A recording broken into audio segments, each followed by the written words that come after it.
it like to be a woman during the women's movement? Because you were in your 30s raising kids, 3 kids when this was all. What was that like for you? I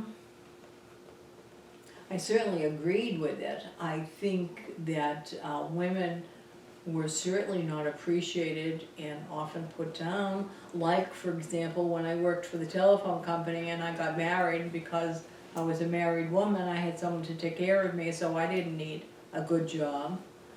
I think that there's still some of that going on. Certainly not losing your job because you got married, but being put down. Women don't get paid as much as men for doing the same job. In some ways I thought they overdid it, because I said to myself, if they're going to come on that strong, they're not going to win, because it's going to make the guys want to put them down even more. But I think those kind of battles get fought through generations, and I think that women have been able to get a bit stronger, but certainly not where they should be. And it's been going on for a long, long time. I recently watched the movie Roots that was on TV. And that's kind of a comparison as far as those people were so badly treated, the black people, and put down terribly. And yet, when you look at what's going on today, it's not that much better. There aren't so many deaths, but there certainly isn't the respect that black people deserve to have. And I think it's the same way with women. I think anybody that's been downtrodden and beaten down and held down for a long time has a hard time getting up. It's a long, long way to go. I went to your father and I said that I wanted to go to college. He said, oh no.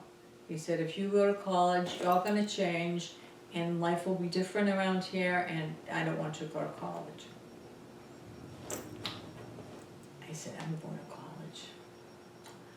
We never fought about it. There was no argument. I just knew it. I'm going to college. So I called UMass and I had them send me brochures. And I called another school, I don't remember where, and had them send me brochures. And then the brochures came and I left them on the coffee table in the living room after I read them. And Dad would come in and kind of pick them up and put them back down.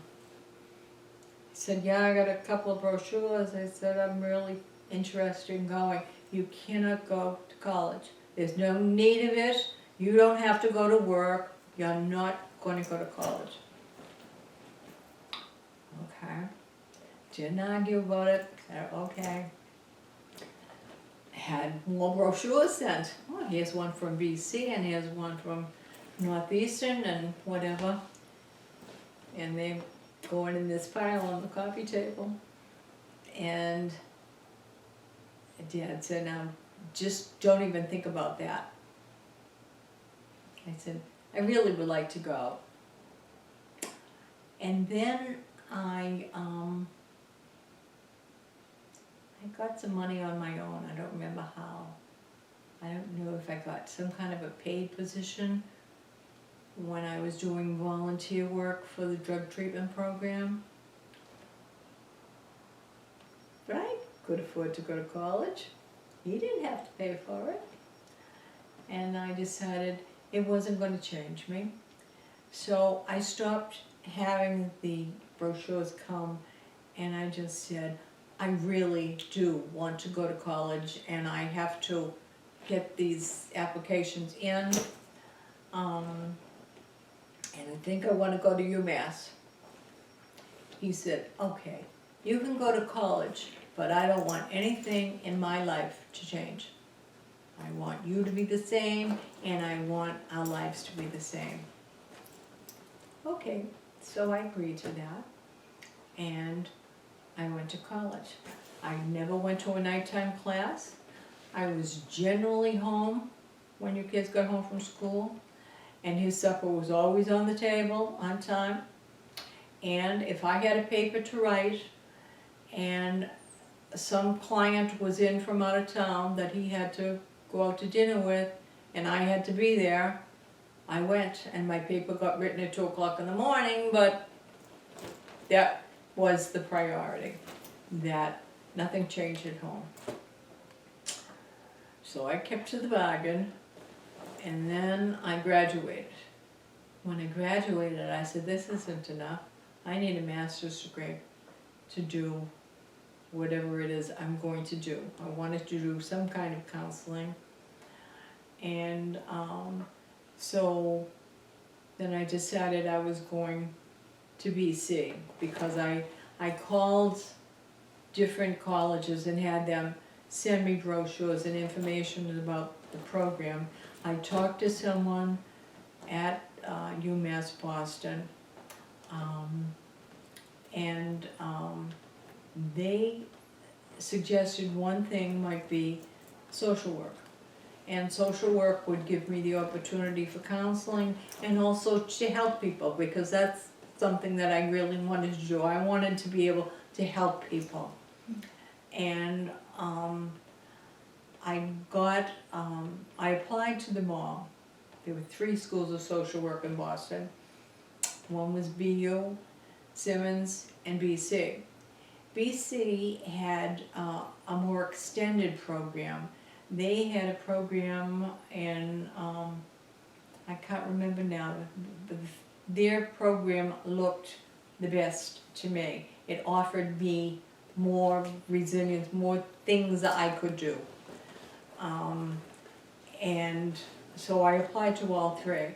I got turned down by Simmons, I got turned down by BU, and BC accepted me where I really wanted to go. So then graduate school was a whole different ballgame. I thought graduate school was going to be like undergraduate, but it was so much harder, so much more work, and it required experience in the field. So I would go to work at a counseling center 2 days a week, and then go to classes 3 days a week. And then the second year I went to classes 2 days a week and worked in the field 3 days a week. But it was a good education. I learned a lot. And I became a social worker. Tell me about your first job after college. After college? Well, I didn't go to work until after grad school. Tell me about your first job after grad school. I applied to a counseling center in Quincy, and I had a hard time finding a job. I got accepted at the counseling center in Quincy, and then another job at Medfield State Hospital came up, and I called the first place it canceled, and I went to work at Medfield. Medfield was a wonderful experience. Very sad. Working at a state hospital was not very pleasant. The thing that I saw a lot of were patients that had been in the hospital for years and no family visited. They were sort of sent away to the hospital, and the family kind of distanced themselves. What year was that? 1980.